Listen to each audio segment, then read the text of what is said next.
चलिए बात करते हैं अगली खबर की, जो कि भोपाल से मिल रही है, जहां करनी सेना के आज महाआंदोलन का तीसरा दिन है। 22 सूत्री मांगों को लेकर आज आंदोलन कर रहे हैं। भोपाल के जम्बूरी मैदान पर जुटा जन सैलाब। तो इस वक्त की बड़ी खबर, करनी सेना के महाआंदोलन का आज तीसरा दिन है। 22 सूत्री मांगों को लेकर आंदोलन कर रहे हैं। भोपाल के जम्बूरी मैदान में जुटा जन सैलाब। चलिए एक बार फिर रुक करते संवाददाता विवेक राणा की। और विवेक, आज तीसरा दिन है और अपनी मांगों को लेकर लगातार करनी सेना अड़े हुए हैं।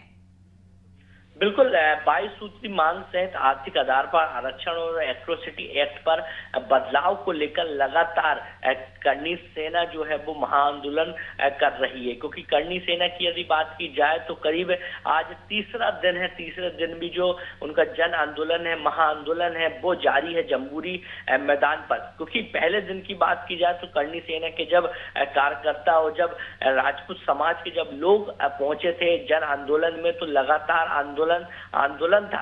मगर जिस प्रकार से करनी सेना की जो 22 सूत्री मांग है वो मानी नहीं गई, जिसके बाद आंदोलन महाआंदोलन बन गया। और लगातार करनी सेना के जो 5 प्रमुख जो लोग हैं वो अभी भूख हड़ताल पर बैठी हुए। उनका साफ तौर पे कहना, जब तक उनकी प्रदेश सरकार मांग नहीं मान लेता या लिखित आश्वासन नहीं देता, जब तक वह भूख हड़ताल से नहीं उठेंगे। क्योंकि बात की जाए प्रदेश सरकार की, तो प्रदेश सरकार ने करनी सेना की जो 22 सूत्री मांग है उसको लेकर कहीं ना कहीं आश्वासन अधिकारियों द्वारा दिया गया है। मगर करनी सेना के जो प्रमुख है जीवन सिंह शेरपुर, उनका साफ तौर पर कहना है कि उनको लिखित पे जो उनकी जो मांग है उनका आश्वासन दिया जाना चाहिए, वरना उनका जो आंदोलन है वो जब तक जारी रहेगा। जी बिल्कुल विवेक, जिस तरह से आप जानकारी दे रहे हैं कि 22 सूत्री मांगों को लेकर लगातार आंदोलन कर रहे हैं और आज एक तीसरा दिन है। लगातार हम तस्वीरों में देख सकते हैं जन सैलाब है जम्बूरी मैदान में, और लगातार जो करनी राजपूत हैं वो लगातार अपनी मांगों को लेकर अड़े हुए हैं। क्या लगता है आखिर क्या वजह जो सरकार तीसरे दिन भी आज करनी सेना की सुध नहीं ले रही है?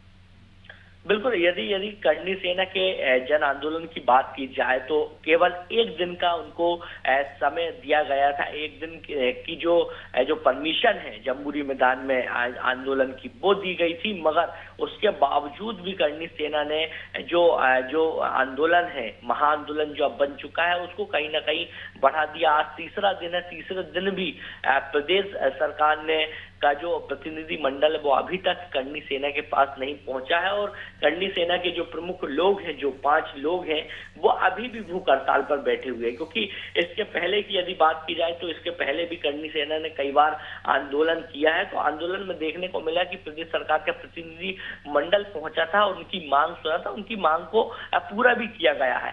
देखने वाली बात है कि 2018 के विधानसभा चुनाव में जिस प्रकार से मुख्यमंत्री शिवराज सिंह चौहान ने माइका लाल वाला बयान जब दिया था, उसके बाद कहीं ना कहीं करनी सेना और राजपूत समाज के लोगों की बात की जाए तो उन्होंने लगातार विरोध किया था। विरोध के फलस्वरूप 2018 पे जो बीजेपी की सरकार है वो नहीं बन पाई थी। मगर एक बार फिर करनी सेना के जो प्रमुख है और बात की जाए कार्यकर्ताओं की, तो लगातार आंदोलन कर रहे हैं 22 सूत्री मांगों को लेकर। अधिकारियों की यदि बात की जाए तो अधिकारियों की तरफ से करनी सेना के लोगों को और पदाधिकारियों को आश्वासन दिया गया है कि उनकी जो मांग है वो कहीं ना कहीं पूरी कर ली जाएगी। मगर उनके जो करनी सेना के प्रमुख हैं जीवन सिंह शेरपुर, उनका साफ तौर पर कहना है कि जब तक उनकी जो मांग है वो लिखित रूप से स्वीकार नहीं होती या उनको आश्वासन लिखित रूप से नहीं दिया जाता, जब तक उनका जो आंदोलन है, महाआंदोलन है, वो जारी रहेगा। जी बिल्कुल विवेक, जिस तरह से आप जानकारी दे रहे हैं कि उनको ये बात कह दी गई है कि अगर उनकी जो मांगे हैं वो निश्चित तौर पर पूरी कर ली जाएगी, आश्वासन दिया गया है। लेकिन एक सवाल ये भी उठता है, अगर आने वाले दिनों में अगर इनकी मांग पूरी नहीं की जाती है, आश्वासन देकर ही छोड़ दिया जाता है, तो क्या लगता है कि आने वाले चुनावों में बीजेपी को इसका खामियाजा भुगतना पड़ सकता है? बिल्कुल, अमृता, करनी सेना के महाआंदोलन की यदि बात की जाए तो आज तीसरा दिन है और तीसरे दिन भी जो हड़ताल है वो जारी है। मगर यदि उनकी जो 22 सूत्री मांग है या आर्थिक आधार पर आरक्षण की जो मांग है और तमाम जो मांग है, यदि प्रदेश सरकार पूरी नहीं मानती तो करणी सेना का साफ तौर पे कहना है कि 2023 के विधानसभा चुनाव में करणी सेना और राजपूत समाज के जो लोग हैं वो प्रदेश सरकार का विरोध करेंगे। विरोध के साथ ही बीजेपी सरकार के खिलाफ जो प्रचार है, विरोध में प्रचार भी करते नजर आएंगे, क्योंकि 2018 के यदि चुनाव की यदि बात की जाए तो जिस प्रकार से मुख्यमंत्री शिवराज सिंह चौहान ने माइका लाल का बयान सामने आया था, उसके बाद करणी सेना और राजपूत समाज ने लगातार उसका विरोध किए थे, क्योंकि ग्वालियर चंबल क्षेत्र की बात की जाए तो करणी सेना और राजपूत समाज का जो वोट बैंक है वो सबसे ज्यादा ग्वालियर चंबल क्षेत्र को प्रभावित करता है। और ग्वालियर चंबल क्षेत्र के यदि सीटों की बात की जाए तो करीब 66